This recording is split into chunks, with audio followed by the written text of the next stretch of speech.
אורי, המצפן, מכפר הנוער הימים, מבואות ים, במכמורת כבר כאן, אתה רוצה לנסות שוב להזיז אותו? כן, עכשיו, אני אגיד לך למה רציתי לעשות את זה שוב. בואו אליי לבמה, האורחות שלנו, בואו מהר, כי אמרו לי שאין פה הרבה זמן. כן. אתה יודע שבמשך השבוע הזה העיתונים ואנשים אמרו, ראיתם, הוא נגע בבוין שלו, הוא הלביש מגנט, ושטויות במיץ עגבניות, בחייכם. אם היה לי מגנט, הייתי מלביש את זה לפני המצלמות, אז אני רוצה, בואי אליי קרוב, בואי תעמדי פה, צד ימין, בואי לפה. עכשיו, את רוצה שאני אוריד את המכנסיים? לא עכשיו, אולי אין עליי שום דבר.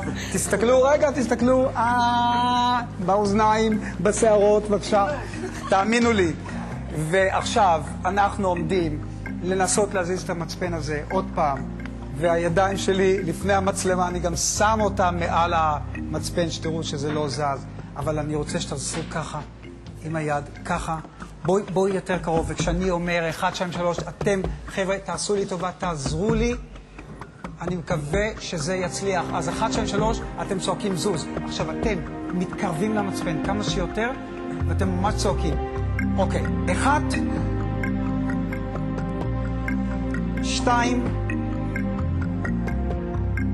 3, זוז! עוד זוז! זוז!